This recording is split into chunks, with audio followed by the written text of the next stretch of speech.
I sure will. Good morning, everybody. You are listening to The Voice. Come on, dig me now. One and only Steve Harvey got a radio show. Man, oh man. Almost forgot I had one this morning, but I'm okay. I'll tell you where I am in a little bit. You know, I get around, man. There's so much, but man, good morning, everybody. Today I was having a conversation with my wife last night, and we were talking about our plans. You know, we often sit down, you know, just like a married couple. I mean, you know, we're married. You know, we have children. We have aspirations. We have hopes. We have things we want. You know, when you're married, you know, I mean, it's important to sit with your partner. I'm not telling you anything you don't know. It's common sense, really. It's important to sit down with the person that you've chosen and decided to share your life with and have multiple conversations on a lot of things. And we try to make sure that all of our conversations aren't always just business related and always kid related, you know, because that becomes, it's a part of it, but it weighs so much on the marriage because that's the grunt work of being married. You know, your children, your family, your bills, your mortgage, your car notes, you know, the what's due, what's coming up. And if you're not careful, you'll start, that becomes the focal point of you all's conversation. And this woman or man or person that you've decided to have this life with, all of a sudden, they're an extension of your business. And you guys become business partners or whatever. And it just gets so, anyway, I'm just saying that it's important to sit down and have these conversations. But it's even more important to have the other conversations. You know, it's important with the person that you're planning on making the run with to sit down and talk about other things, you know, on a more upbeat note. You know, we were having a conversation and she was reminding me of what she loved about me. And then I, in turn, was turning around telling her the things that I admired about her and loved about her. And we kind of have these all the time, you know, where we sit down and we talk about the things that we still enjoy about one another. Or we may talk about some of the things that we miss in one another. But we constantly have these conversations about appreciation. You know, it's so important, man, that the other person feels appreciated. So these things are important. But we got into the conversation deeper last night, and I was telling her about this idea that I had and that I wanted her to help me with and make a phone call for me because she knows these people, and I was going to be doing this. And then my wife reminded me of something. Now, once again, you know, as always, you know, when I'm talking to you, I just keep it as real as I can. I don't know the Bible inside out. I can't quote to you scriptures and tell you exactly where it is. I just, you know, I heard her say it, but it kind of blew by me. I was telling her about something I wanted to make happen, and she reminded me that there's a scripture somewhere, and somebody emailed it to me today, I'm sure, where the Bible reminds us not to be anxious for anything. Don't be anxious for something.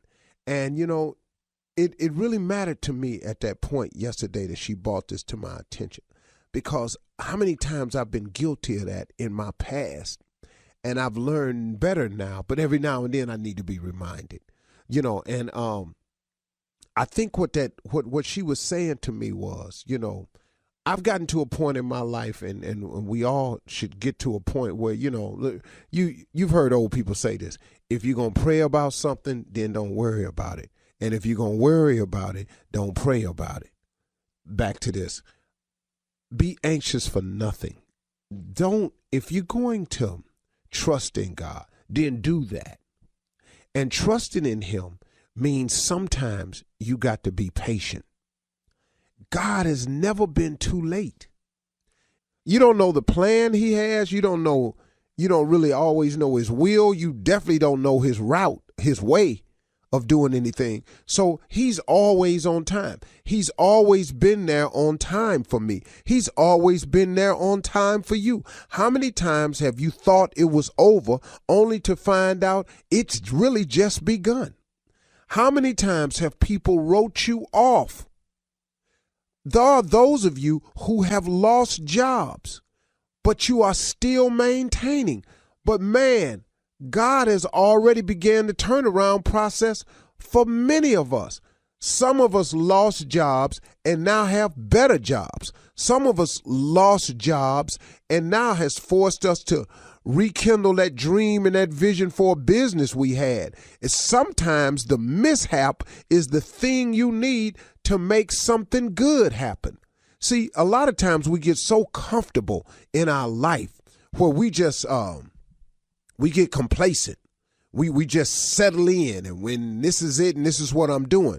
But in actuality, God has a tremendous amount of abundance for you. He has an amazing amount of things. He has all these boxes packaged up with your name on them that he's willing to ship if you would just align yourself with some of his will so you could get some of these things. How many times have you thought it was over and it didn't really go over? How many times have you thought, well, this is it, and it wasn't it at all? Well, how many times have you thought, well, it don't look like this going to work out, and it didn't work out, but then something better came along? How many times has that happened? You've got to realize this, man. I was talking to a family who had got displaced from the Katrina thing that happened down there in New Orleans. And man, when they said, yeah, we got a displaced from Katrina, and I braced myself because, oh, woe is me, here comes this story. I got to hear this, and I got to be encouraged and think of something. It was totally different. They totally blew me away. Man, the brother said, man, it's actually the best thing that ever happened to my family. And I went, whoa. And he said, yeah, man. He said, because what happened was, he said, I got settled in. He said, plus, I was doing some things outside of my marriage down there. He said, I was doing some stuff in the streets I ain't need to be doing. He said, man, it all got washed away. We thought our life would never be the same. But he said, man, my life ain't need to be the same. He said, man, now we live up here in Texas. We got a house, don't know nobody. He said, I ain't got nobody I know to get into trouble with. He said, man, I done rediscovered my wife, how beautiful she really is, how much my family really was counting on me. And he said, man, it straightened me up, man. He said, so I got to tell you, Steve, it was the best thing that ever happened to me. Now, that's not always the case, but it's how you look at a situation.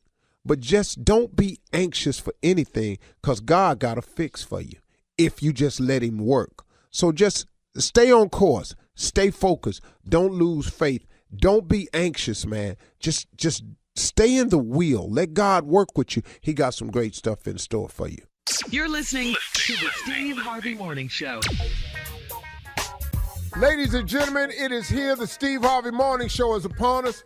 Energy, attitude, gratitude, latitude, altitude.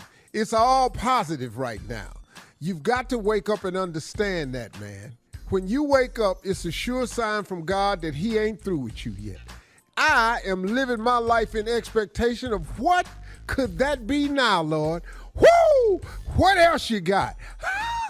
Man, even if it comes wrapped up in a package of pain, I know when I take the bow off of it and I get rid of all that paper and throw it in the trash and open that box, there's something in there for me. In order to get to something, you got to go through something. So whatever the through is, bring it on so I can get to the thing that's in the box. That's what I'm trying to get to, and I'm fired up about mine today. So come on, Lord. You woke me up. You're going to give me the strength and the wisdom and understanding to deal with it, and here I am. I'm ready to go. This is Steve Harvey Morning Show. That right there is a blessing. You know how long we've been able to say that? Steve Harvey Morning Show. You better shut up. Shirley Strawberry, Carly Farrell, Mouth of the South, Junior, Nephew Tommy. What, man? What? Man. What? Wait a minute. Up Today. this morning, Steve. What, Fired man? up. On fire. Lit. Yeah. Come on. Lit. Cooking with grease. It's a lituation. Flying with grease. Man, talking about. Sizzle. What's on your mind, Junior? Man, come on, man. Even with the pain, you said, let me go through it so I can get to the box. It don't even matter what's going to happen to you. You just want to get through it. It matters not how straight the gate, how charged with punishment the scroll. I am the master of my fate. I am the captain of my soul. What? I thank whatever God may be for my unconquerable soul. Boy, what? Man. What you say, Tommy? In the fail fail clutch of circumstance. clutch. Give me the church music. Uh-oh. Deacon, work with me. I feel a Time to sermon. go to work. Wait a minute. Black as the pit from pole to pole. That's right. Come on, Deacon. I thank whatever God may be. For my unconquerable soul. In the fail clutch of circumstance. I have not winced nor cried aloud. Under the bludgeonings of chance. My head is bloody but unbowed. I said beyond this place of wrath and tears. Looms but the horror of the shade. And yet the menace of the years finds and shall find me, Deacon. unafraid. Yes, sir. Yes, sir. Yes, sir. Yeah. All the Q's and the Noops is preaching this morning. Because we have both been in the fail clutch of circumstance. Amen. Glory to God. All right, coming up at 32 minutes after the hour, the nephew and Run That Prank Back right after this. You're listening to the Steve Harvey Morning Show. All right, it is time now for the nephew to run that prank back. What you got for us, Neff? This is no hair weaves. All natural today. When you come up in this office, I want natural. Shirley, Carla, Monica, when you come up in this office, I want natural. You know not to talk to a black woman about her hair. No hair weaves. Let's go, cat dog. Hello, Hello, I'm trying to reach Risa, please. Risa. this is she. Hi, Risa. My name is Byron. Byron from the job. How are you? I'm okay. How are you, Byron? I'm good. Listen, I hate to call you after hours at your home, but there has been some new issues that will be going into effect as of tomorrow morning. And we're calling everyone, letting them know the new changes that have been issued that will take effect first thing tomorrow morning. So we're giving everyone a call, so don't be alarmed. It's just giving you a call, letting you know what the higher-ups have changed, okay? Okay, there's no problem. I got a few minutes to listen. Okay. As of tomorrow, what's going to happen is when you guys come in, you'll be issued a new key card, and that particular card will actually registers when you come in and go out, okay? Okay. All right. Second one is there will no longer be any personal internet at the job any longer. You won't be able, they're actually putting a block on all computers. All the computers will no longer be able to go to a lot of these sites that you guys go to that you've been that's been available here in the past. Okay? Okay. All right. The last one is Risa, do you wear a hair weave? What? Do you wear a hair weave or a wig? Yes. Okay. Well, here's one thing, and hopefully you can get this changed by tomorrow. There's no weaves or hair or wigs going to be allowed at the job site from this point on. So as of tomorrow morning, everyone must be wearing their natural hair. You're joking. No, these are the issues that are instated, and these are going to take effect as of tomorrow morning, 7 o'clock. What does hair weave have to do with any of these changes? The first two I can understand. Punching in and being on the internet, yes, that's something that corporate. But hair weave and wigs? You're getting into changing people's appearance. They're looking down upon it. Wigs and hair weaves, they have to go. So I'm assuming that if you, like you said, you do have one, I suggest and it doesn't come out very you start easily. taking it down now and prepare your hair to be natural as you come into work tomorrow. I'm not taking my hair down. I've been here 7 years, and I've dealt with all the changes that y'all have made, but there's no way that I'm taking my hair weave down. I'm sorry. What's your name, Byron? Yes, my name is Byron, and I'm sorry. Let's get back to your weave. You're going to have to do something. Is there someone that you can call tonight to help you get your hair down and so you can look presentable with your natural hair tomorrow? No, my weave costs over $200-300, and I'm not about to take that down. I mean, it takes a long time to take that down. Okay. Is this something maybe you can take it down and just wear it on the weekends? Because as of now, you're not going to be allowed to actually wear it on the property. And how will you know if someone has a weave or not? Are you going to do head checks or something? There's some Okay, ma'am, I'm not quite sure what they're going to do to check it, but by you telling me that you have a weave, then I have to write it down that you have confirmed that you do, and we got to make sure that tomorrow morning you're not wearing one. But you don't know what my natural hair looks like from my weave. You heard how much I pay for it, so it's a good weave. Ma'am, it's not about how good, the quality of your weave or anything. They don't want it. They want natural hair. I don't know what that means, but they're going natural. They're going green. They're going natural. I don't know what it is. They're going natural, and so are you. Tomorrow morning, you need to come in with your hair completely down. I won't do it. I'm not taking my weave down. Okay, then. What is that? Y'all gonna write me up or something? Okay, ma'am, do you not want your job? Yeah, I want my job, but this don't make no sense. You talking about personal appearance? I can understand y'all have a dress code and enforcing a dress code. That's one thing. But telling somebody to change their hair, you lost your mind, man. You're crazy. Ma'am, I'm not good. I have other people that I have to call. Bottom line is, get your hair down and get your butt into work tomorrow, and let's not go back and forth anymore, okay? Well, listen, Byron, you're a lost mind if you're thinking I'm taking my weave out. I'm not taking out at all. Risa is coming up in there with her hair, and I'm going to sit down at my desk and do my job. Y'all going to have to drag me out there behind some weave. You done lost your mind, you and your powers that be or whoever they may be. You tell them that I said that. Wait a minute. Listen, are you telling me that you're coming in regardless with your hair on? You right? That's what I just said. Okay, you calling me at home with this?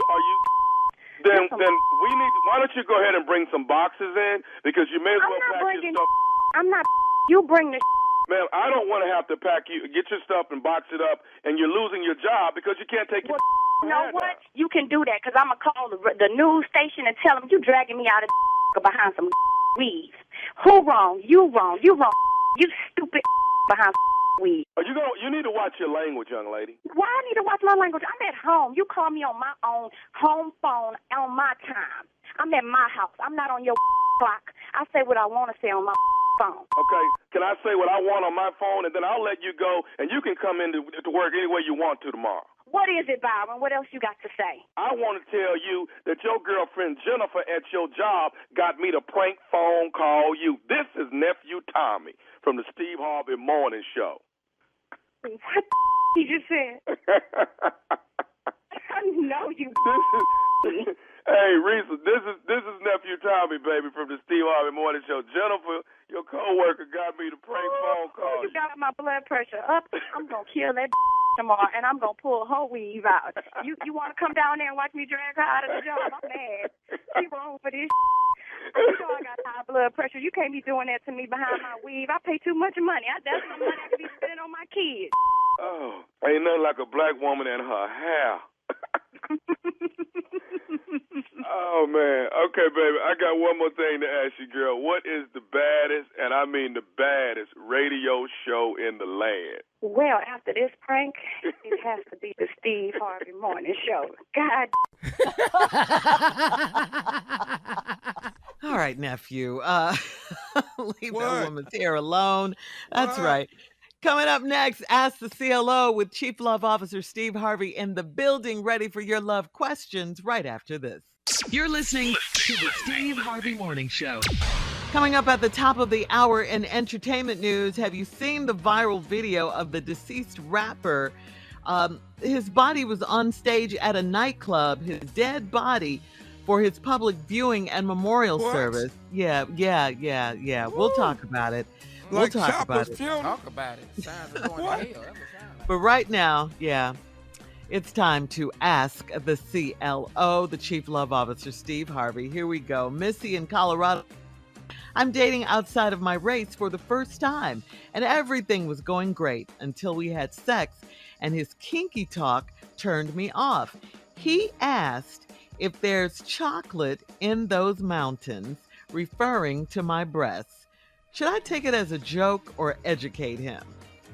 Well, I didn't say that. But you ain't white though. Is there chocolate in those mountains? Chocolate. It's a lot of stuff we say they can't say. Is it food in their kitchen? You can't. It's some things they can't say. It's, how black is the berry? It's just some stuff. I'm just telling you, I can't help you, lady. I don't know what to tell you. I have no experience with outside the race dating. I don't see nothing wrong with it, of course. Love is love. You find it wherever you find it. If I found it outside the race, I'd do it myself. I just have focused strictly on my race because I was Have you now? scared of my mother because my mother said if they can't use our comb, don't bring them home. And so, therefore, I had no option. I could not come in the house with nobody else, and neither could my brothers. Now, my cousin Sydney did it, and she changed the baby on the dining room table, and they ain't been back over to the house since. So that's been my experience with interracial dating. So I really can't help you. Next question, Shirley. Back to no Moving help at all. on to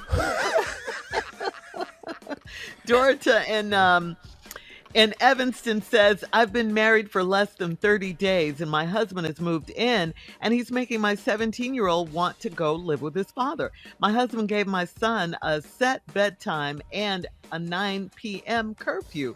How do I intervene and fix their relationship? Well, ask your husband. Well, tell your husband that your son has not signed up for the military as of yet. Yeah. In the bed at 7, curfew by 9. How old did she say how old the boy was? 17 years old. Oh, 17. Boy, man, you tripping. Dog, you tripping. Dog, you tripping. You know, 17-year-old finna be in a curfew at 9 o'clock. He a boy. Yeah. He really tripping.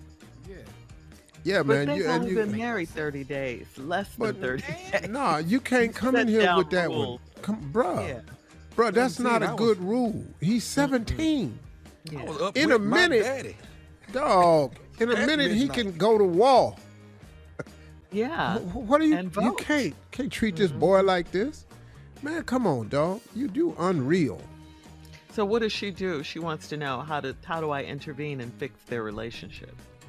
Well, you got to intervene. You got to sit your husband down. That's where you start. We're not doing that. I don't want to lose my son. Okay. And I didn't marry you. This wasn't a trade-off, him or you. I wanted both. But I'm not going to lose my son. Over this foolishness. I'm Not a over boy, some though. ignorant-ass curfew rule, 7 to 9. This I'm is crazy. daddy's house. I'm sorry. All right. Yeah. All right. Princey in Delaware, we're moving on. Princey says, my mom keeps my girlfriend's baby so she can go out at night while I'm working. All my mother asks is that she pick the baby up by midnight, but my girlfriend is always late. I told my girlfriend to stop disrespecting my mom, and she a mama's boy. Am I wrong for taking my mother's side? She called you a what? A mama's boy. No, that ain't no mama's boy. You disrespecting my mama. She say before midnight, you late. Quit keeping the baby. Yeah. That's all we got really to do. the answer. Take your baby somewhere else. I'm not watching this baby. I got to go to bed. Yeah. No, that's And all midnight to is late. it. Man, ain't nobody finna be opening up the door for you at midnight. Been here dead sleep. Ding dong. Ding dong. What? Waking up the baby, all of that. Oh, you can ask my sons how that go. Sleep in that car. I've done it. Oh, I can't tell you how many times they done had to pull up in that garage and just let that door down. I know they said, this N-word, this black. I know they was talking in that car. Yeah, but I'm not coming down. Dad, you up? Click. But you're up enough to answer the phone and say Yeah. no. I heard the garage door open. I knew it was them. I told them 2:30. Y'all roll in, it's 4. Okay, cool. I'm not coming downstairs, dog. Sleep in the car. You be all right. Next question, Shirley. All right, we're moving on to Mary in Hampton, who writes, my best friend and I have been a dynamic duo for 20 years. We're both married with kids, but we still talk daily. A few days ago, she FaceTimed me from a hotel, told me that she was with a coworker, and she asked me to cover for her. I did it, but I told her I'd only do it once. Now, how could she be angry with me? Because y'all supposed to be ride or die, but y'all never put that into the ride or die handbook. that y'all got. Cheating. Yeah. Yeah, it's in our handbook. Cheating and lying. You know, it's our handbook is ride or die, all the way out, ride the lie. Ride or die, all the way out with the lie is the motto. And so y'all obviously don't have that type of relationship. And yeah, she's angry, but you know, you don't. I also say you are not beholden to bad behavior. You don't have to condone it or be a part of it. Sometimes when you make your bed, you have to lay in it. Don't ask. See, you can't mess up your sheets and stuff and expect me to come over every day and put that fitted sheet back on there and make your bed. You got to do that yourself. You do not have to condone bad behavior. Nobody does. Nobody does. But her bestie is Example, mad at her if a friend of mine rob a bank and the police come to my house looking for the guy who robbed the bank, first word out my mouth is, he upstairs in the attic behind the water heater. You're not going to be an accessory.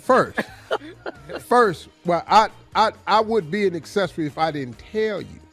Right. But once the FBI come in that door, they ain't coming in that door, hoping he in there. They got some information. So first words out of my mouth is, he's upstairs in the attic behind the water heater.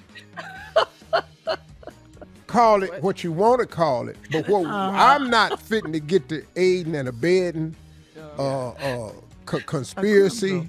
You call it freedom, harboring a criminal. Yeah, harboring. All that sound like time to me. You break hard. Yes. Right now. No.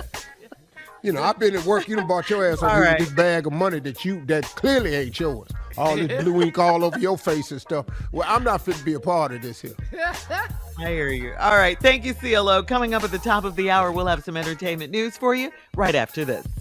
You're listening to the Steve Harvey Morning Show. A deceased rapper's body was propped up in D.C.'s Bliss nightclub for a public viewing on Sunday. It was very reminiscent of Weekend at Bernie's. We all remember that movie, but it was in a nightclub setting. Trending videos showed the body of 24-year-old murdered rapper Gunu, whose real name is Markel Morrow, appearing to be standing upright on a stage for a public viewing and memorial service. The body was decked out in a designer hoodie, a blinged out Rolex, and a gold crown was on his head. Gunu was murdered by an unknown assailant in District Heights, Maryland on March 18th, and the memorial service was named The Last Show. There was a $40 cover charge to get in. Bliss's nightclub's management issued a statement containing an apology and some background information on the event. They said, "Our deepest condolences to Gunu's family, friends, and his fans." Contacted by a local funeral home to rent out our venue for Gunu's homecoming celebration. Bliss was never made aware of what would transpire. We sincerely apologize to all those who may be upset or offended. Please keep Gunu's family and friends in your prayers at this difficult time. Respectfully, Bliss, DC. Well, he said more stuff respectfully, keep him in prayers, than I saw online. I just found it unbelievable. It was truly unbelievable to see that. It was disturbing. It really was. You know, do you know what you got to do to prop a body up like that? No. Where it stands straight up? Yeah. You know how many steel rods you got to put in this back of this outfit? Man, look, first of all, where is this boy's mama and daddy? But I really want to know where his grandmama at. Because I promise you.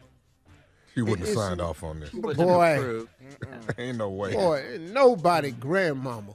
You know, she got a little nickname for him. So who gonna put Google where?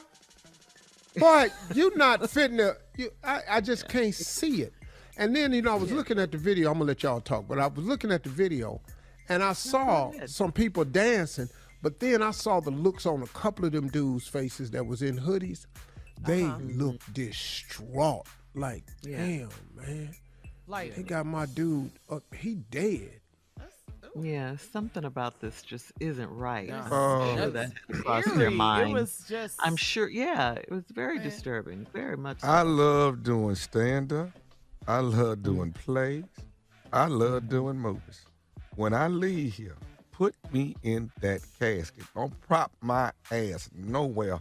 And now one of them arenas. I want to be in the casket on the way out. Hey, man, and you know what was disturbing to me? Some of the comments. If you all understood our history, this is how we used to do it as Africans. So quit tripping. You a damn lie. That boy wasn't propped up because of what we used to do in Africa. You know good and hell well. You ain't even been. Your dumb ass ain't read no history book about no burials and all this. Here, y'all kill me with all that sudden information. The internet, man, is a trap for fools. If you don't have your head on right and you listen to the foolishness that be on some of these comments, you be going, wait a minute, does somebody think like that? But as soon as somebody think like that, here comes some agreeing. And I just go, wow. That was really shocking to see that boy propped up like a. When a guy first sent it to me, I didn't know what it was. I just thought it was a you know how you like a concert. Yeah. I know what it was. Then Yeah, you didn't really know that he was dead. I mean, it was just. With these shoes and these skinny jeans on, this wristwatch on, the crown on his head. Boy, And holding a phone, it looked like he had a It phone. was just way too much. So after this over, they carry the body back out of there, and then what? We gonna? I don't know, Tommy. But all of you know this, what I said? I was scared when I saw that. I mean, and sad to say, the young man passed away because he was shot. Absolutely. Shoot. That's Wait a minute, really. man. That's another issue. Yeah. Yeah. The it's called R.I.P. for a reason. Rest in peace.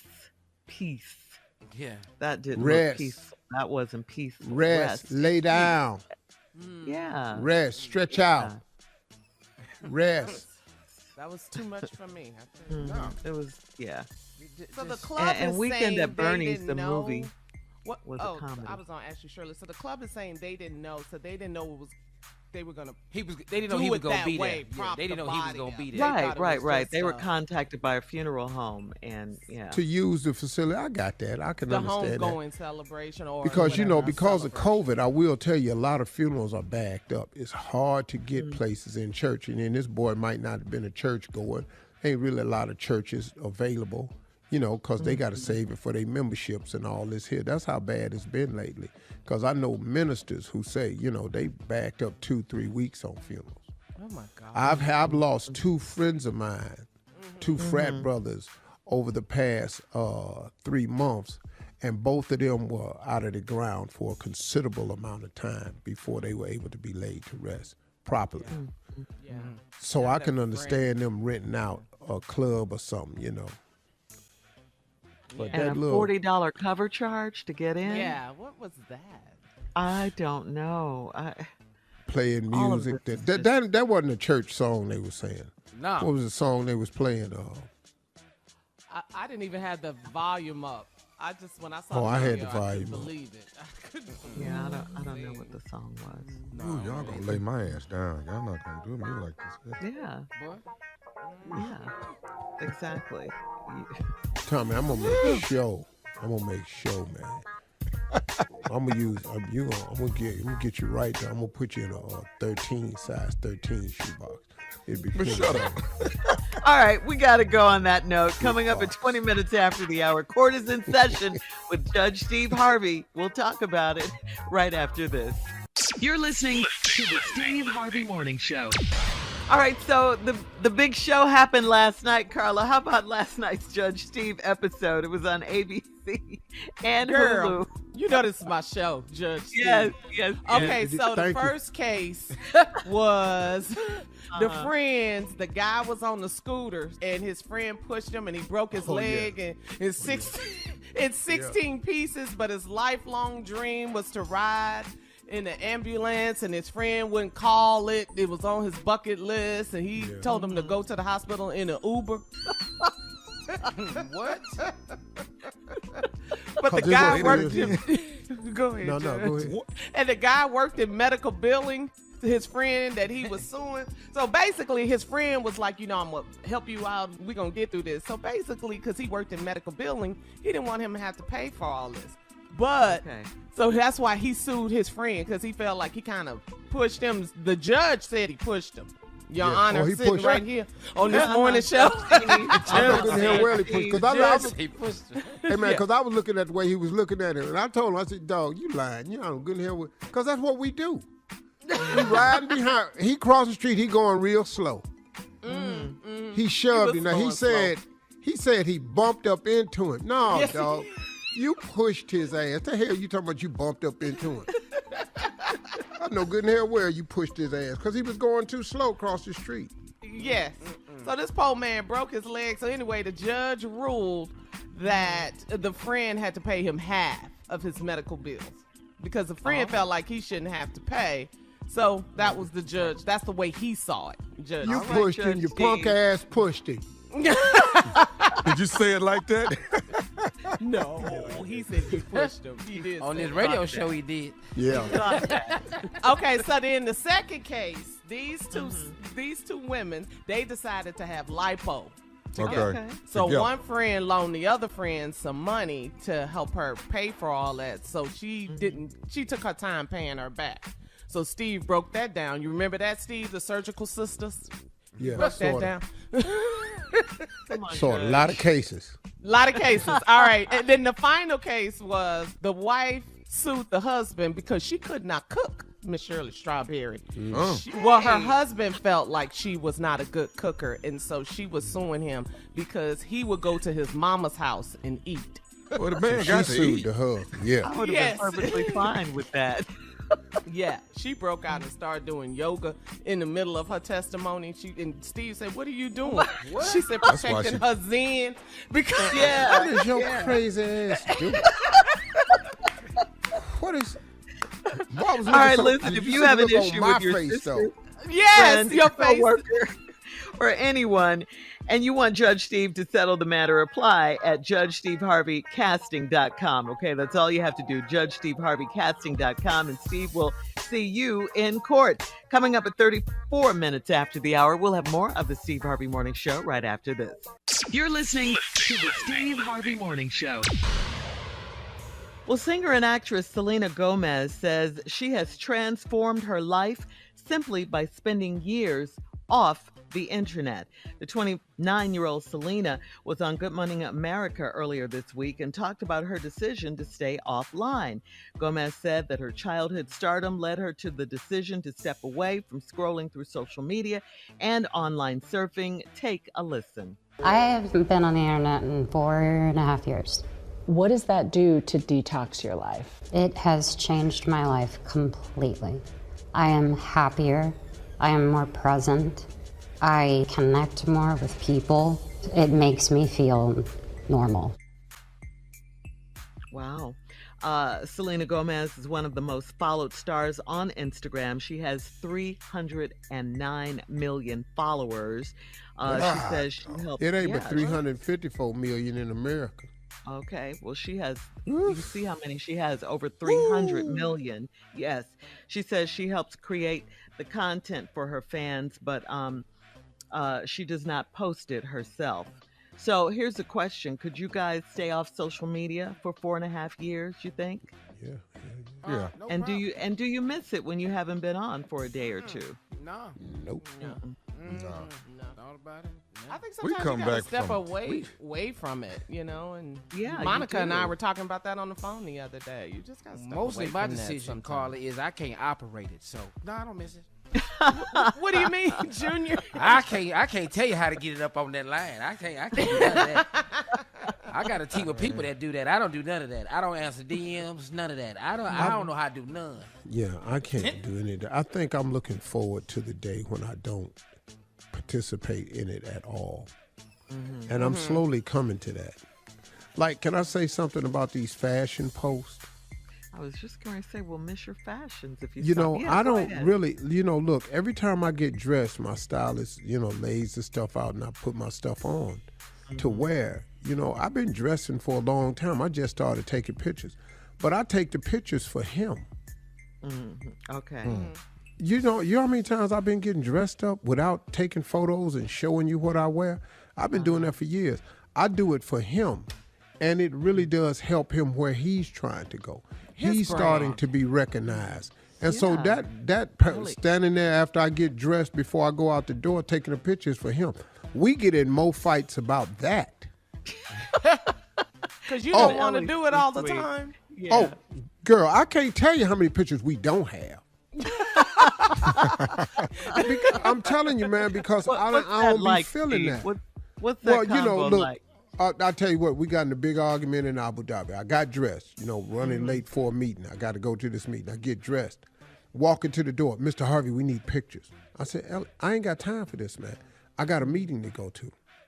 But Mr. Harvey, I need the pictures for this federation asked for the pictures, or this online magazine asked for some fresh looks that no one's seen. Mr. Harvey, you buy these clothes, you have these looks, let's take these pictures. I said, Ellie, I got to go to a meeting.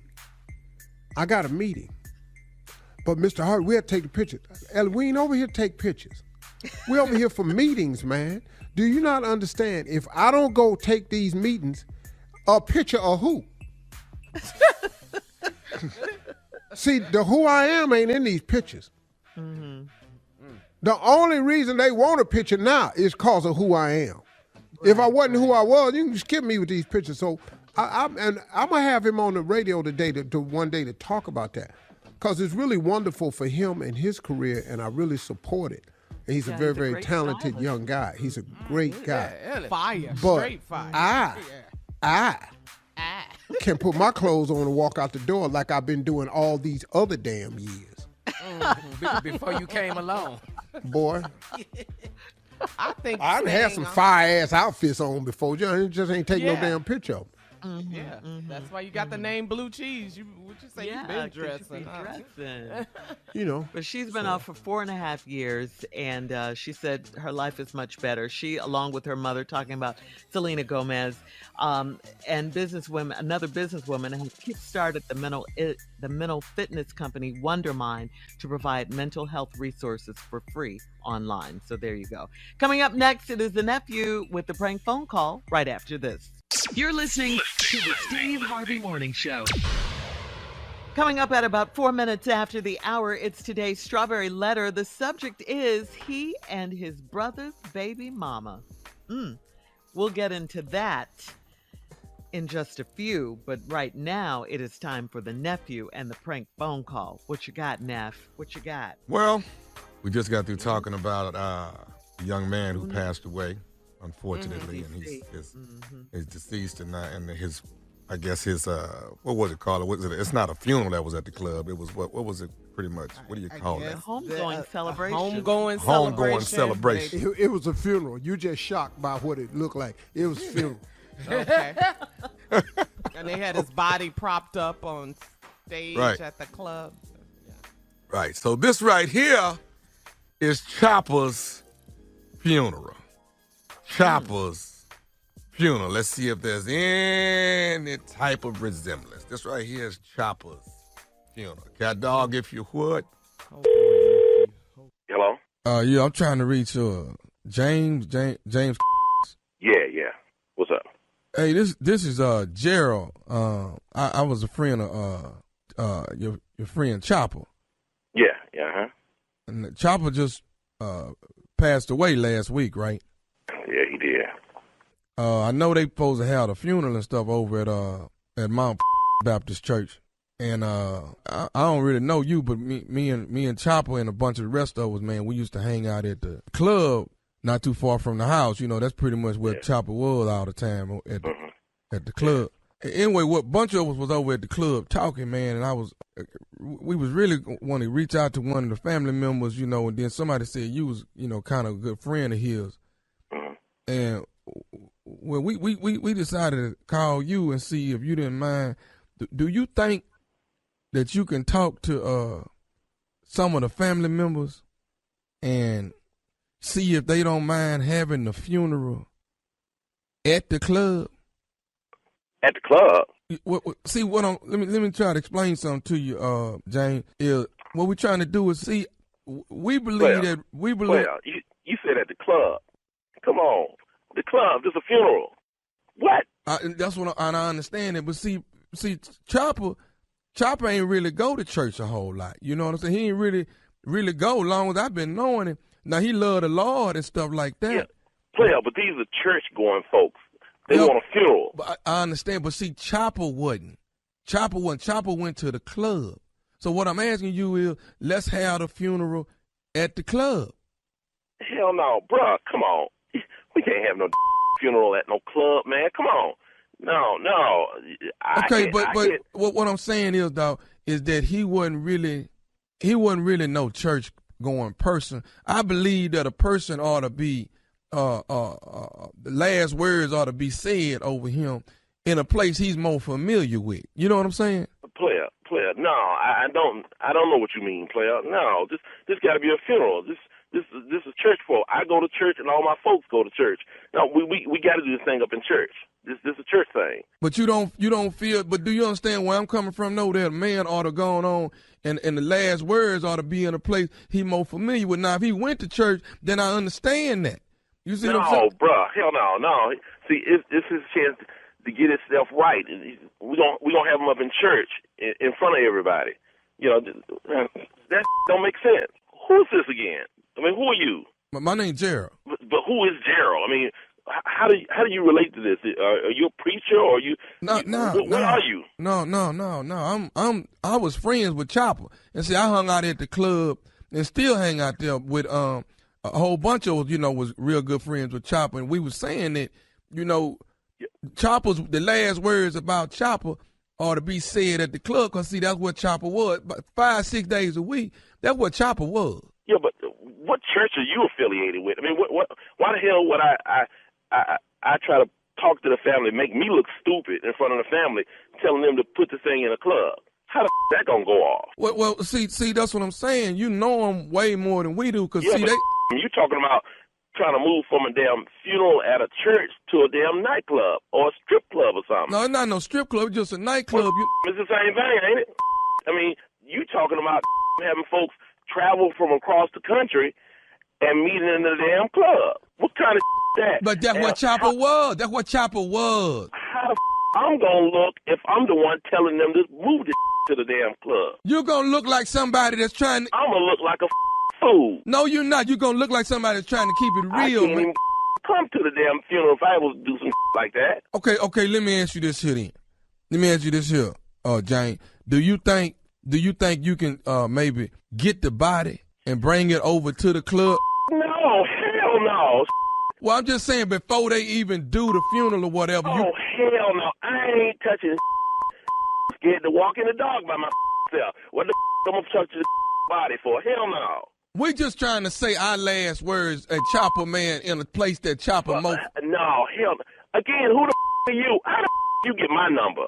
Somebody at the club had your number, said you was friend. Why the y'all call me of all folk? Why the y'all call me? They say you good, you in with the family, and you can talk. I am in with the family, but I ain't in the family make me look stupid. Hell no. Won't y'all? I give y'all the number to the family. Y'all call the family. Y'all tell them that yourself. Man, I just trying to get you to bring the body by, man, and let us. No, I ain't touching no dead body. We just want to have one last drink with Chopper, man. You have one with your boys, and you get together with them, and y'all talk about him, and let them know how Chopper was, what kind of person he was, what kind of person he is. But we want Chopper to be there. This is Chopper you talking about, man. Y'all bring y'all to the church. Y'all need to be up in the church. We want to have Chopper at the club where we know. Come on, man. Y'all full of where we y'all know. Y'all ain't gonna my up and have my looking like a fool at a damn funeral. But that's about Chopper, though. And damn right it's about Chopper. You bring Chopper to that club. Y'all tripping, man. I ain't doing I'm just going to this funeral. I'm going to tell the family what I think about Chopper, and I'm moving on. If y'all want to act crazy in front of the family, y'all call the family yourself and do that. Look, I got one more thing I want to say. I don't even know your... What? This is Nephew Tommy from the Steve Harvey Morning Show. You just got pranked by your boy... Oh, you tripping. What? This Nephew Tommy, man, from the Steve Harvey Morning Show. Your boy told me to prank you. Man, man, y'all full of man. I just know y'all ain't did this. Dave, this is Nephew Tommy, man. Your boy. No, player. Oh, man, I can't believe this. No, he didn't. I can't even believe he did that. Hey, man, I got one more thing to ask you, man. What is the baddest radio show in the land? The Steve Harvey Morning Show. I don't know what that was. That was beat out. That was a hang up when he wasn't really talking to you. This blankety blank gonna call this blankety blank phone with this blank. Man, my favorite thing when you told him to go and get the body and bring down there, he said, "Man, I'm scared to walk in the dark by myself." I sure the hell ain't gonna get no damn body. I ain't moving no damn That's body. how most dog. people feel. That's what I'm saying, Shirley. Facts. Yes. I'm not doing it. No. Well, look here. What? I am in Charlotte, North Carolina for 5 shows this weekend. We will all be alive in there while I am performing. Get your tickets right now at the Comedy Zone. The Nephew Coming to Town in Charlotte, North Carolina. 2 Friday, 2 Saturday, 1 Sunday. Few tickets left, but most of them gone. The Nephew coming, all right? Appreciate y'all. Here I come. Right. Good to know you'll be alive up in the club, Nephew. Thank you. Coming up next, the Strawberry Letter, the subject, he and his brother's baby mama. We'll get into it right after this. You're listening to the Steve Harvey Morning Show. It's time for today's Strawberry Letter, and if you need advice on relationships, work, sex, parenting, and more, please submit your Strawberry Letter to steveharveyfm.com by clicking Submit Strawberry Letter, okay? And you never know, your letter could be read live on the air, just like this one right here. And you never know, it could be yours. How about that? Mm-hmm. How about that? Buckle up and hold on tight. We got it for you. Here it is. Strawberry Letter. Subject, he and his brother's baby mama. Dear Steve and Shirley, I was married for 11 years and we had 2 daughters. The last 3 years of our marriage, he messed with his brother's baby mother and she got pregnant. His brother has 2 sons by this woman, and my husband is the godfather of both of his brother's sons. His brother left her after he caught her in bed with another man at their house. She started popping up at our house to talk to my husband, and I always assumed it was to talk about his brother's dumping her. I invited her over for Thanksgiving in 2020, and she pulled my husband aside to talk to him, and I let them talk. She got very upset and was crying. Then she got irate and started pointing her finger forcefully into my husband's head. He pulled her close to comfort her, and I still did not get involved. This sort of thing happened 4 more times, and she was always very upset when she came to my house. I figured she must still be suffering from the breakup, so I stayed out of it. Then earlier this year, my husband got a letter from our local child support office, and I opened the letter, and it said he is the father of a baby girl, and it listed his brother's baby mama as the mother. I started snooping through his drawers, and I found DNA test results hidden in a cigar box in his junk drawer. This woman mysteriously had a baby, and I had no idea she was pregnant. I sent a picture of the DNA results to my husband's brother, and he responded that he's known about them for 3 years because he caught them in the act. I felt so lost and stupid.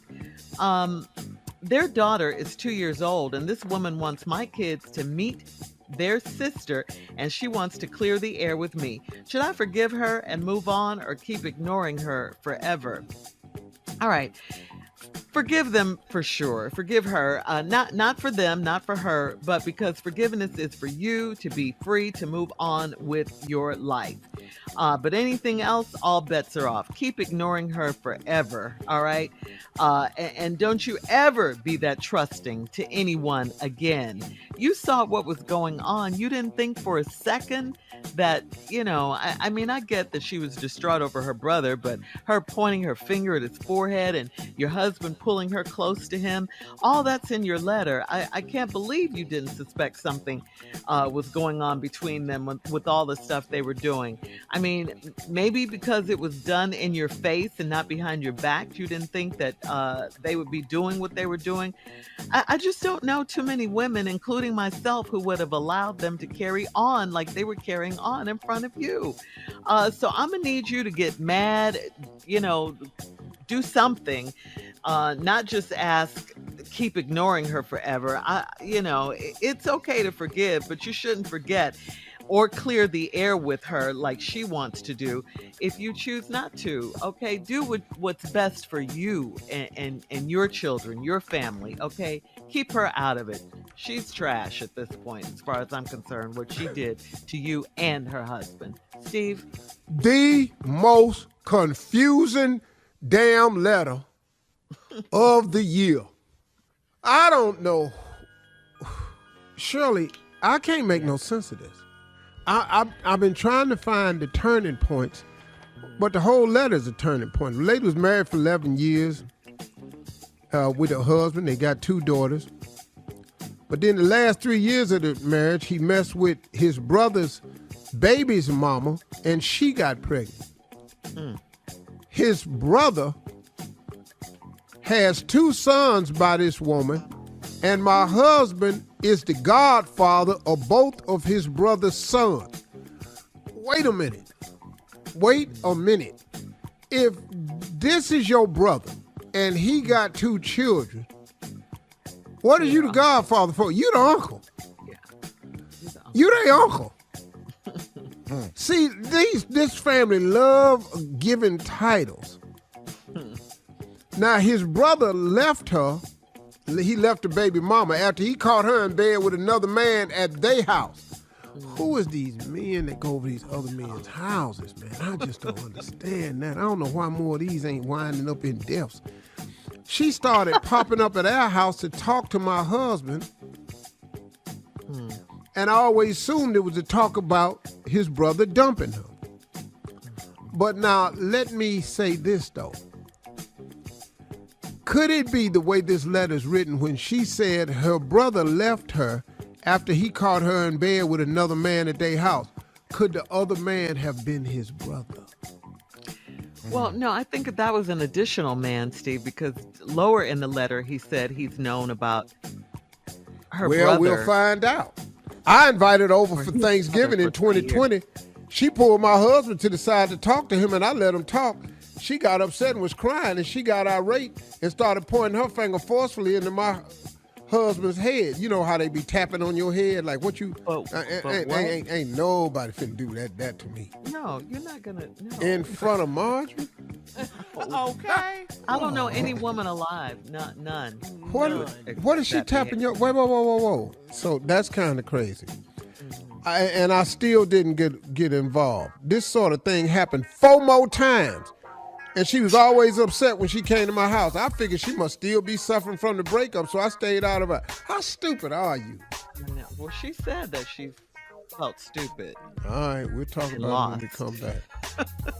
All right. Part 2 of Steve's response coming up at 23 minutes after the hour. Today's Strawberry Letter subject, he and his brother's baby mama. We'll get back into it right after this. You're listening to the Steve Harvey Morning Show. All right, come on, Steve. Let's recap today's Strawberry Letter. The subject, he and his brother's baby mama. This ragged ass letter so confusing. I'm so tired of this. Not the letter, it's the people. It's the letter, Shirley. We don't even know these damn people. This mess right here. This lady married to her husband. They got 2 kids. And then the last 3 years of the marriage, he messed with his brother's baby's mama, and she got pregnant. His brother got 2 sons by this woman, and my husband is the godfather to both his brother's sons. You they uncle. You they damn uncle. You legally everything. You they uncle. You don't need no extra titles. His brother left her because he caught her in bed with another man at their house. And then she started popping up at our house to talk to my husband. I always assumed it was to talk about his brother dumping her. I'm telling you, Shirley, I think that the man he caught in bed with her is his brother. Because right after that, she kept coming to the house. Yeah. Mad every time she come to the house right after that. Then it said, I invited over to Thanksgiving 2020. She pulled my husband aside to talk to him. I let him talk. She got upset and was crying. Then she got irate and she started pointing her finger forcefully in my husband's head. Now, damn, because his brother found you in bed with another man? Or because he found you in bed and the other man was his damn brother? And I've got starting to put it together for myself here now, Shirley. I didn't get involved. This sort of thing happened 4 more times, and she was always upset when she came to the house. I figured she must be still suffering from the breakup. So I stayed out, but she was suffering from the breakup because your husband was the cause of the breakup because he got caught in his brother's house in that bed. That's what I believe this letter is really all about. Then earlier this year, my husband got a letter from our local child support office. I opened the letter, and it said he was the father of a baby girl, and it was listed his brother's baby's mama as the mother. I started snooping through his drawers and I found DNA test result hidden in a cigar box. That's what really. Why is you putting this in a cigar box? Why you put this in a cigar box for? See, now people like me, ass got tight. Now my ass tight because it's in a cigar box. Immediately I go to myself. And how many cigar boxes I got, I can't think of what important I done put in the damn cigar box. Anyway. Not about you. Anyway, this woman mysteriously had a baby, and I had no idea she was pregnant. Oh. I sent a picture of the DNA results to my husband's brother, and he responded that he's known about them for 3 years because he caught them in the act. It was his brother that he walked in and saw in the bed with his woman 3 years ago. She stayed away and had this baby, but every time she came over, she was mad at him. I felt so lost and stupid. They daughter 2 years old. This woman wants my kids to meet their sister, and she wants to clear the air with me. Should I forgive her and move on and keep ignoring her forever? Well, you can forgive her, but this is the most confusing mess. I really ain't got nothing for her no more, helpful. And my biggest thing right here is, what is we finna call these kids? Because, see, now, even if they meet. Godchildren, nieces, what is nephews. we finna call these kids right here? Mom, is these our cousins? Mm-mm. Mama, is these our brothers and sisters? No, they not. Uncle Daddy. Is they our aunts? No, baby, they not your aunts. Is these our cousins, in-laws? No, they not. What is they? Mama, is these our nephew-in-laws? This our nephew-in-law? Mama, what is we gonna call these damn kids? Your husband slept with his brother's baby mama. Okay. The brother caught them. You found the DNA report, sent it to his brother to say, hey, on this DNA report, this listing my husband, who is your brother, as the daddy of your baby mama's baby. See, he ain't surprised because he know all about it. So what kind of help she wants? I really thought it was two different men, but she says she felt so lost and stupid that, she should feel that way because I think she's it's just so ignoring what's going on in front of her eyes. Why are we here? Who do you trust in this story? Yeah, you can't trust your brother-in-law. Yeah. He held to the code with his brother. And nobody told you nothing. Right, and then she's considering forgiving this woman and moving on, or to keep ignoring her forever. That's her issue. None of this other stuff. But Shirley, what you said made sense. You could forgive her because forgiveness is for you, not the other person. But to forgive don't mean to forget. Right.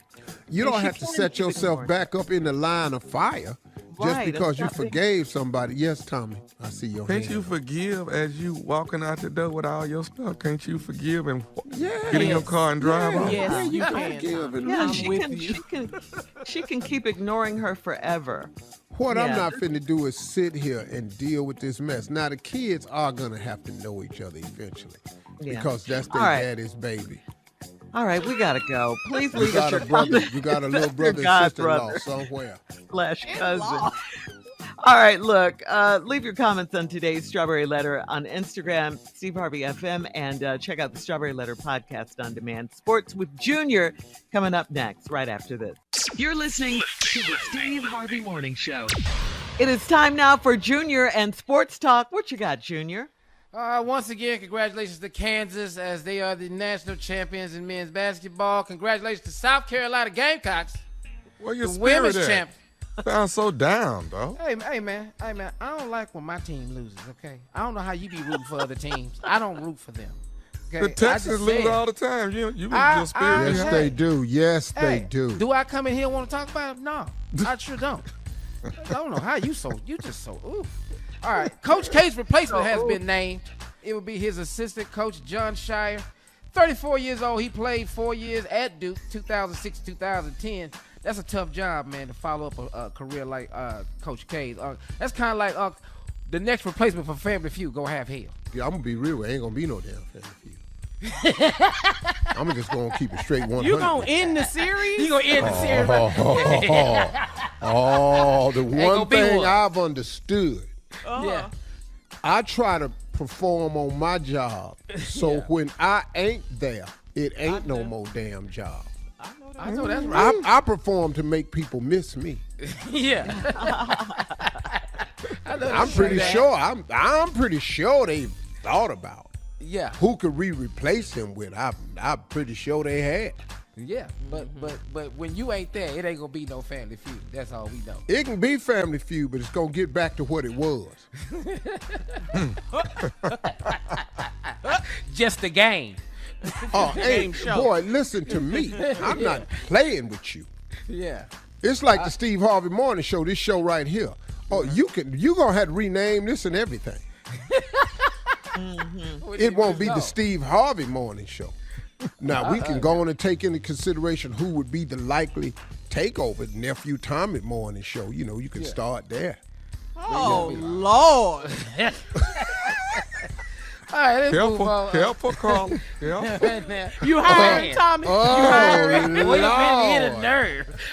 Carla said, oh, Lord. Tommy, let me ask you a question, man. If you had the show, what would you do differently? In sports, you want to know that? Yeah, well, that's fine. Oh, I'm we sorry. We talked about all the sports. That's always in I'm sports sorry. news. Coach K's replacement. Oh, Tiger Woods probably gonna play in the Masters this weekend. Good That's deal. good news. Let's get to that. They say Tiger he's could looking play. good. They say he looked good in his practice round. So we rooting for Tiger. Come on, man. Is anybody gonna watch the Masters this weekend? Huh? You gonna watch? If he playing, hell yeah. I'm If he watching playing, it. Because if he ain't playing, I can tell you we ain't watching. I'm watching it if he don't. Everybody out there can play better than me. I be just trying to pick up anything. Oh, okay. All right, Junior, thank you. Anything. Coming up at the top of the hour, have you ever handwritten a love letter to someone? We'll tell you who did, and it might be a bit shocking right after this. You're listening to the Steve Harvey Morning Show. Steve, your favorite rapper, Tupac Shakur's love life is the source of endless fascination. We know that. And who would have thought that he wrote love letters to his high school sweetheart when he was just 17 years old? In a Selfies auction titled The Art and Influence of Hip Hop, Tupac's love letters to Cosima Inez were auctioned off for thousands of dollars each. Cosima was a sophomore at his high school in California. This is after he moved from Baltimore. And in the letters, Pac revealed his deep love for her. All of the letters were signed at the end with "Thinking of you, eternally your friend, Tupac A. Shakur." Pac was a romantic at a very early age, okay? So here's a question for you guys. Did you ever write love letters to your high school sweetheart or to women, period? I mean, do you think they'd be worth thousands now? Oh, yeah. You did? Hell yeah. How's... What did you say? I lived in segregation. You ain't wrote no letter. You made stamps out and about and licked them trying in hopes that this girl would want me back. What'd you say, letters. though, Steve? Because I know I you dropped are stuff romantic. off. Man, I'll tell you one of the deepest things I did was I was a senior in high school, man. I wanted this girl, man, so bad. I wrote the lyrics to Devotion by Earth, Wind, and Fire on a poster board, rolled it up, put it in I tucked my T-shirt in my pants, put it in the back of my T-shirt like a bow and arrow case, and got on my bike and rode over to her house and rode up and down the street till she came out on the porch. And just because I had no way of calling her, so. Rode them down the street till she came out. I got off my bike and handed it to her. She unrolled it on the thing and read the whole lyrics to Devotion. Oh, did she cry or what she do? Yeah, she cried, yeah. Wow. Then her father That's came out romantic, on the though. porch and put my ass off the porch. Get your punk ass off this porch. Black bastard. That was was into that. Yeah. This is before such a social black media. bastard, evil ass. Trying What to about give you, it nephew? herself. Love letters? Oh, definitely. High school sweetheart, wrote it. Walked to a High locker, give school her. sweetheart, Okay. love was so brand new. And as my grandmama say, my nose was wide Red open. and white. You were sprung. If you ain't had your nose wide open, you ain't lived. Come on, man. Junior? No, I'm 3 generations from. I'm 3 from Unc. That's 2 from John. We over here texting. I made cassette tapes. That's what I had. I had to make a tape. I had to listen to Quiet Storm, press play and pause. You record the song, then you pause it. Dog, that's what I had to do. Love letters. We had technology by this time. A little bit of it. We just had a little bit of it. Yeah, We was pen and paper, boy. Yeah, y'all were pen and papering it, man. pen and paper. Damn near Pony Express with my bike. Not Pony Express. Hell yeah, delivered my damn self. I couldn't wait on no 3 days. And in mail, it took 3 days, even locally. 3 days to get to somebody's house, locally. You had to write a letter, man. I ain't got no time for this here. I got to ride this over there. Yeah. So I had Pony Express, me and that bike, boy. Whew. Man, I wrote a girl a letter one time, and I just wanted her to like me. I drove it over her house and put it in the mailbox, and I'm riding up the street, and then I come back down the hill just to see, and she had reached out there and pulled a letter out the mailbox, didn't even open it, and just tore it in half. What? Man, that broke my heart, man. I know that was heartbreaking. Oh, Did that she know it was no, from you? seriously. Yeah, hell yeah, I had to write it on there. Can't. Oh, okay. Got to put it in the mailbox. Got to make sure her mama and daddy don't get it. Have my name on it and everything. As soon as I came back down the hill, I said, man, she reaching in the mailbox to get it. She pulled it out the mailbox and tore it in half. That's broke my heart. All right. Look at you now, guys though. for sharing. Who knew you guys were so romantic? Coming up at 20 minutes after the hour. If you hate your facial features, selfies may be the blame. Woo! We'll get into that right after this. You're listening to the Steve Harvey Morning Show. All right, so if you're feeling down about your looks, maybe you need to take a break from taking selfies. A new study from the American Society of Plastic Surgeons found that selfies distort sizes and perceptions of our facial features. No matter how well you pose or angle on your phone, selfies can make anyone's nose look bigger than it really is. Tell me about it. And there's a direct correlation with the fact that the number of he dives in first himself. every time. He do. Now what happened? What happened, Steve? Tell us You about already it. know. You ain't see. Look at all my Instagram. You don't see no selfies. Hell no. I don't care how I hold this camera. This damn nose look like the rooftop of a stadium. I don't give a damn how. What? It looked like the Mercedes Stadium. It looked like the AT&T Stadium in Dallas. It looked like the MetLife. Boy, whew, good Lord. Take a selfie right now, Steve. Hold your phone up. I ain't gonna lie to you. Let me see. I ain't gonna lie to you. I can't do it. Okay, well, let's talk to your cute nephew. God, yo. He actually doing it. Doing it right now. Let's talk to your cute nephew, Steve. Oh, I'm sexy as hell when I take mine. Let me see your selfie pose. Oh, girl, I be like this, too. Look at him. You see? Look at him on the phone. Like what? Look at this. Yes. I shoot it down so I look tall. I shoot it down like this. Oh. Coming up, just got your selfie, Steve.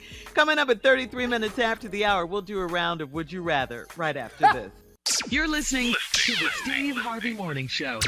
It is time now to play a round of Would You Rather. Would you rather, guys? Would you rather star as James Bond or Michael Corleone? Ooh. James Bond or Michael Corleone? Corleone. What? How? The Godfather? Well, yeah. Yo, hothead, you more like Look, ain't Sonny nobody anyway. following you. Yeah. I believe Sonny. it, man. That's No, what you ain't gonna have no damn game. And everybody gonna You kiss talking about my hand. Head of all the families? I believe Boss Baby. but I- You? All of them. Yes. Yeah, you like Junior said, you could be Boss Baby. You ain't gonna- Something like that, but you ain't finna be him. Man, He's Sonny, the brother. You remember Sonny? Yeah, Sonny, yeah. Sonny was the off the hothead. chain. The Sonny was hothead cold. Hothead. of the family, of the Corleones. yeah. Nobody James Bond? I'll go with Because Bond. you know there's talk they might put a brother in that role. Yeah. Come on, Reggae Jean. No, I ain't got Bond. What? I ain't You got ain't Bond Bond. body no more. I can't run. I can't be able to do it. I ain't gonna be able to do What none kind of of the Bond stunts. would you be? I'm not finna hang on the edge of no helicopter blade. I ain't finna do nothing. Because that opening scene is 10 minutes long of nothing but action.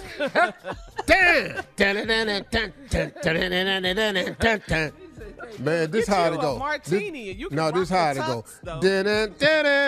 Yeah, you can rock that wardrobe Bond got on. You can That's yeah. all. That's Get all. a stunt double. Get a stunt double, Steve. Get a stunt double. You can be Martini Bond, James shaking. All Bond. right, what else you got, Shirley? All right. You're done with that one. All right. Would you rather all your text messages get leaked, or all B. of your photos get leaked? B. Oh, God. Oh. So you want all your pictures to get Yeah, you leaked, can not leak your the text pictures, yeah. messages? Yeah, I ain't got no pictures. Yeah, B. Yeah. Oh, okay. Junior? Yeah, B. I can't. You know, I ain't got no see what I picture. said to somebody. No, the stuff Oh. I've said to cost you a career. Yeah. Okay. No. Your Dang, whole what have you career said? is canceled. It's canceled. What have you It's over. said? Tommy? I'm with them. Oh, I ain't got no on that pictures. one. Yeah. All right. Let's keep with the phone theme here. Would you rather your phone ringer make porn sounds or belching sounds? Belch. What is porn sounds? With the porn. Huh? Porn. What is porn sounds? Yeah. Whatever. Yeah, Shirley, make some porn sound. Okay. Yeah. Moaning and groaning and all. You know, that. just Yeah. ooh, ah, you know, all Yeah. that stuff, you know. Yeah. Ooh. And that's No, coming okay. from my phone? Yeah. Yeah, yeah, That's yeah. your Yeah. ringer. That's your ringer. Yeah. Would That's you my ring. rather belching or porn sounds? Belch loud as you can belch. All right. Beer belch. All right. We'll do our last break of the day coming up at 49 minutes after the hour. And of course, we'll have some closing remarks from the one and only Steve Harvey right after this. You're listening to the Steve Harvey Morning Show. All right, guys, here we are. This is Wednesday, hump day. It's been a good Yeah. day, huh? Mm-hmm. Yes, ma'am. Had some fun today. Midweek. Yes, yes. Uh-huh. Midweek. If we get the hump today, it's going to be even better. Did I just You say? just Yeah, say anything to come allowed, to your mind. yeah. Do you run it through a filter? Once you get past 50, Filter. say what you want to say. That's the age. Let me tell you right now, that ain't true. Why you say that, Steve? Because the consequences is more dire. The older you get, the more dire the consequences. Yeah, that's one of the things I've really tried to teach my children. I said, look, man, I ain't going to have to keep giving you these punishments and spanking. I said, because life going to take over in a minute. Oh, Dad, what you mean by that? I said, because the older you get, your decisions you make, the consequences are more dire the older you get. Yeah. Everything is at stake. Yeah. I saw a T-shirt, Steve, that said the dumbest thing I ever did. Growing up was the dumbest thing I ever did. Man. Yeah. Man, Wow. facts. And when you're little, that's all you want to do is grow up. Yeah, You man. rushing Not, it. In a hurry. Not realizing that growing up comes with everything that is being a grown up. The sad part of it is when you rush the process. Yeah, and you're an adult way longer than you're a kid. Way longer. Man. I gotta And- get out of my and- mama house now. You know, And all then that. man, and you be sitting up doing stuff, as a younger person because you think you're ready for it now. Oh, no, you're not. No, sir. Oh, no, you're not, because you don't have the life experience to deal with decisions. I want a baby now. Okay, yeah, you might want the baby now, but I'm not sure you're going to want all that come with the baby. Yeah. Now, if you end up with the baby, you're going to find out quickly, because them requirements of that baby, they don't lessen. No. Yeah. They do not lessen. They come full package ready out the door. Yep. I need everything. The responsibility of another human being. Yes. I remember in school they made us carry a raw egg around for a whole day. Oh man. This you know what I'm saying? This is symbolic of being a baby and seeing if you can take care of it. I dropped that egg so many damn times. Man. Left it. I am not ready for that. Left it in my locker. You know. You made eggs. You with abandoned the baby. You just ate the baby. Neglected the baby. All of that, right? Well, in your defense, you're a great dad, Tommy, right now. Oh, my God. Yes, you are. Yeah. That I'm a egg, great boy. dad right now. Haven't always been a great dad, because I went through the process differently, you know, and I had to grow into this man that I am. And that's why I talk to men all the time about, look, man, you just got to go on and throw yourself into this thing called fatherhood head first. And you got to get about the business, because if you don't take on the responsibility of being a father, ain't a lot of good finna come your way, man. It's just not a lot of good. And I want to encourage men out there today. If you have made a child, get active in your child's life. I know it's challenging. I know you may not be where you want to be, but it has nothing to do with your abilities to be a father. Your ability to be a father encompasses things that don't cost you money: time, guidance, and love. Time, guidance, and love. That's your responsibility. You don't have to have money to do that. Get over there and see them kids. Spend some time with them. Tell them what you've learned. Share the mistakes you've made. Let them know if you could do it differently as you would have. But now that I'm here, let me just start from where I am right now. I've had to have these conversations. And so as fathers, I'm encouraging all men today to step up to the plate. Hey, man, I'm sorry. I have no other way I can put it. Be a man. Step up to the plate. Forge your way through these attitudes with these baby mamas and all this here. You got to get past that. Now, the women out there that's using the children as pawns, you wrong like two left shoes. And because a man ain't paid child support, you should not stop him from seeing his child because he behind on child support. That punishment you're issuing to him is costing your child even more dearly.